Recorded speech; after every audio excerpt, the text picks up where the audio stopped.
ഇതെന്താ കാടി വെള്ളോ?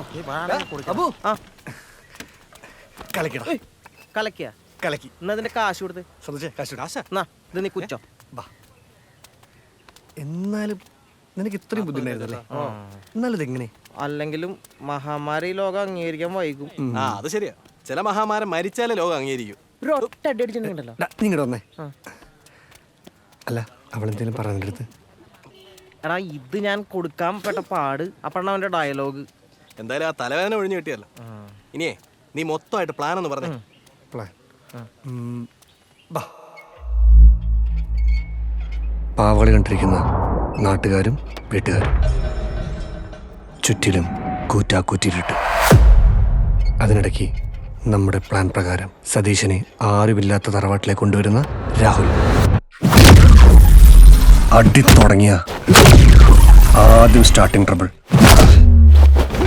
കുറെ അടിയൊക്കെ മിസ്സാവും.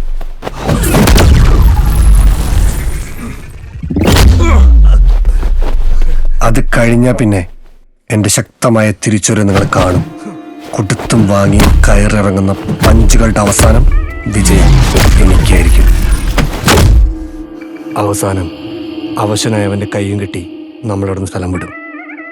അപ്പൊ നാളെ കാലത്ത് തന്നെ കൊടുങ്ങല്ലൂർക്ക് വണ്ടി കയറണം. അതൊരു കൂട്ടുകാരന് വേണ്ടി ചാവാൻ ഞാൻ ദളപതിയിലെ മമ്മൂട്ടി ഒന്നും അല്ലല്ലോ. നിനക്ക് പോവാ ഒരു കൊടുങ്ങല്ലൂരെങ്കിലും ഉണ്ട്. ഞാൻ എന്ത് ചെയ്യുമെന്ന് ആലോചിക്കുമ്പോഴാ. നിനക്കിത് വേണം. നീയായിരുന്നല്ലോ ഉത്സാഹ കമ്മിറ്റി.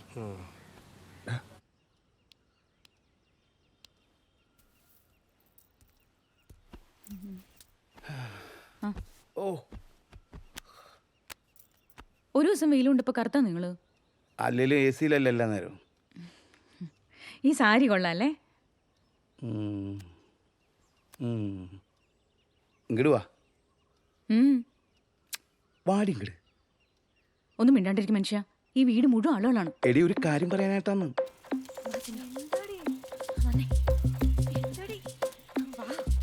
നിന്റെ ആ ചെറുതിന്റെ മറ്റവനില്ലേ, അവനും മൗളും കൂടി എന്തൊക്കെയോ പ്ലാൻ ഒപ്പിക്കുന്നു തോന്നുന്നു. എന്ത് പ്ലാൻ? ഞാൻ ഇന്ന് പോവും. എങ്ങട്? ജിജുവിന്റെ കൂടെ. ഓഞ്ഞൊരം തന്നാണ്ടല്ലോ. പൂജയ്ക്കൊരു മകളും കൂടി കുറയും നിന്റെ തന്തയ്ക്ക്. വേറെ ആരാണ്? അല്ല, നിന്റെ അനിയത്തി നേരത്തെ ചാടി പോകുമല്ലോ. ഈ നാട്ടുകാരുടെ ഇടയിൽ നീ ഇപ്പം ഇറങ്ങിപ്പോയാൽ നമ്മുടെ അച്ഛൻ മനുഷ്യന്മാരുടെ മുഖത്ത് എങ്ങനെ നോക്കും? ദുരഭിമാനം തലവെച്ച് കിടക്കുന്ന ആൾക്കാരെ ഇവിടെ ഉള്ളവർ. ഇങ്ങനെ വല്ല ഉണ്ടായാൽ നിനക്ക് സമാധാനമായിട്ട് ജീവിക്കാൻ പറ്റുമോ? നിന്റെ നല്ലതിനല്ലേ ചേച്ചി പറയണേ? എന്നാൽ ഈ പെണ്ണിത് എന്ത് ഭാവിച്ചാണ്?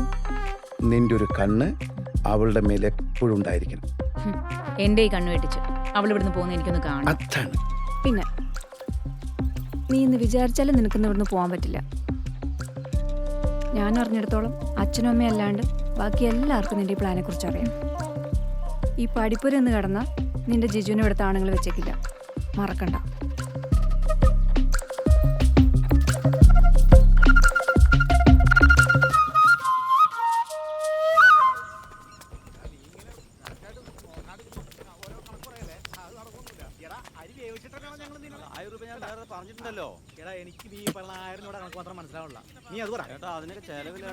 കണക്കൂട്ടിലൊക്കെ തെറ്റിയോ? പിള്ളേർക്ക് കൊടുക്കൂ. തലതറ മുട്ടുവാളിയാ. ദക്ഷിണിക്കുള്ളടാ. സുഖം.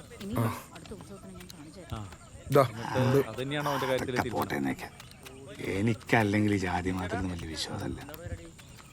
ഇന്നത്തെ കാലത്തെ കാര്യം നോക്കാനാ. അല്ലെങ്കിലും പഴയ കാലത്തെ പോലെ ഇപ്പോ എന്നാലും അതല്ലെന്ന്.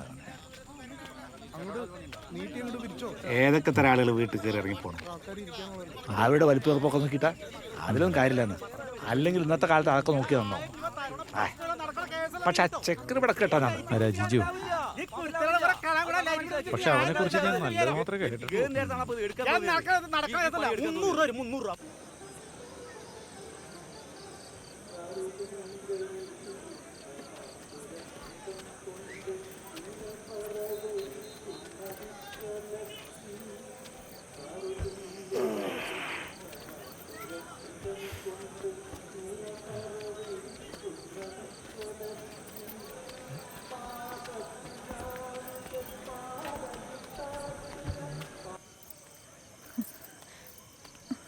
എന്താ?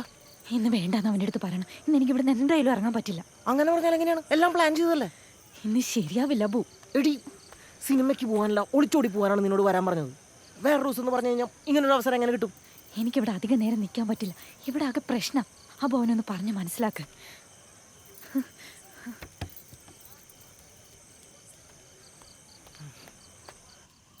എന്തായിരുന്നാടി ആ മാപ്പിളച്ചക്കൻ്റെ കൂടെ? ഒന്നുമില്ല.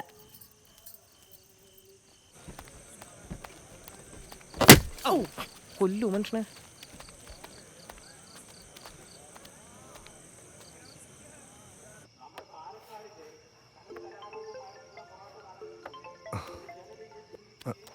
എന്താ കൂത്ത് തുടങ്ങിയോ? കൂത്ത് നിന്റെ എടാ കൂത്ത് കൊണ്ടൊന്നൊരു കാര്യമില്ല. എന്താ? എടാ പൊലം കെട്ടവനെ അവളെന്നെ ഇപ്പൊ വിളിച്ചിരുന്നു, ഇറങ്ങി വരാൻ പറ്റില്ലെന്ന്. അതെന്താ? നീ അത് അവളോട് പോയി ചോദിക്കും, എന്നോട് ചോദിച്ചിട്ട് കാര്യമില്ല. എനിക്ക് വേറെ പണിയുണ്ട്.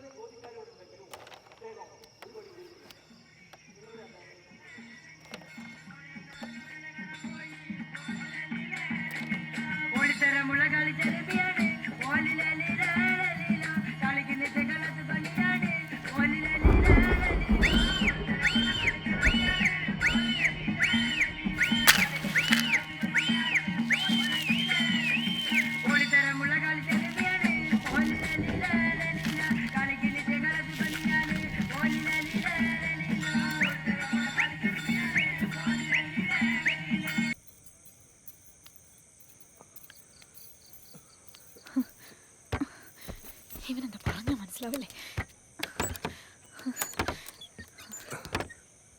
ഒറ്റ ചോദ്യം, നിനക്കെന്നോട് ജീവിക്കണേ വേണ്ടയോ? നിനക്കറിയില്ലേ? എന്നാ ഇപ്പം എൻ്റെ കൂടെ ഇറങ്ങി കാണും. നിനക്ക് എന്തിനിത്ര വാശി? നീ ഇത് കണ്ടോ? ഇതെങ്ങനെ? നിന്റെ ഏട്ടന്മാർ ഇന്നലെ തന്നാണ്. കൂടുതൽ വാണിംഗ് തന്ന് നിന്റെ പിന്നാലെ നടക്കാൻ പാടില്ലെന്ന്. ഇത്രയ്ക്കായിട്ടും ഈ കണ്ട് റിസ്ക് ഒക്കെ എടുത്ത് നട്ടപ്പതിരക്ക് നിന്നെ കാണാമെന്നതേ നിന്നെ എത്രയ്ക്ക് ഇഷ്ടമുള്ളതുകൊണ്ടാ. അതല്ല, വേറെ പ്രശ്നമുണ്ട്. എന്ത് പ്രശ്നം? നമ്മുടെ പ്ലാനൊക്കെ എല്ലാവരും അറിഞ്ഞു. എങ്ങനെ? അതൊന്നും എനിക്കറിയില്ല. നീ പോ ജിജു.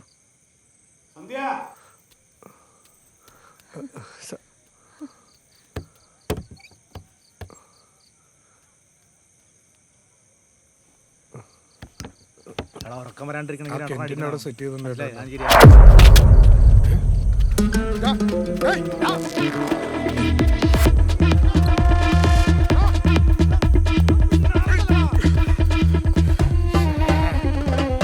അവിടെ എവിടെ കയറിപ്പോയി ഉള്ളം കൈ കിട്ടിട്ട് അളിയൻ വാ, നമുക്ക് ആ ഇലക്ട്രീഷ്യൻ ചെക്കനെ പൊക്കാം. തീർന്ന അവന്റെ കഥ.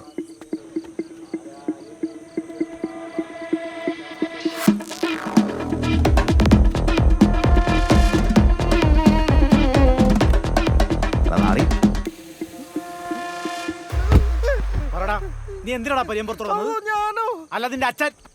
ഞാൻ വന്നിട്ടില്ല. ഞാൻ വന്നപ്പോ തന്നെ സ്റ്റേജിന്റെ അടിയിലുള്ള കസേര ആരാടാ വന്നത്? അവനല്ലേ? ഞാൻ ആരെയും കണ്ടിട്ടില്ല.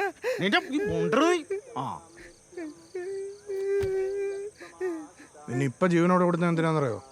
ഇല്ല. അവൻ ആംബിയർ ഉള്ളവനാണെങ്കിൽ എന്നെ അടിച്ചിട്ട് എന്റെ മുന്നിൽ കൂടെ അവളെ ഇവിടുന്ന് ഇറക്കിക്കൊണ്ട് പോകണം. ഒറ്റത്തന്തയ്ക്ക് ജനിച്ചാണെങ്കിൽ വരേണ്ടതാണ്. പറയുവോ? ഇറങ്ങിക്കോ.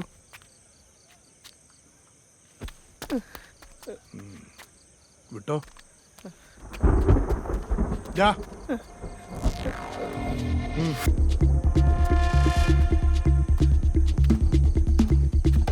നിനക്ക് നീന്താൻ അറിയോ?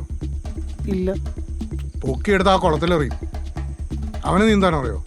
അവനറിയാം. എന്നാ അവനെ കല്ല് കെട്ടി താത്തു ആ കുളത്തില്. ചെന്ന് പറയ്. ചെന്ന് പറയടാ.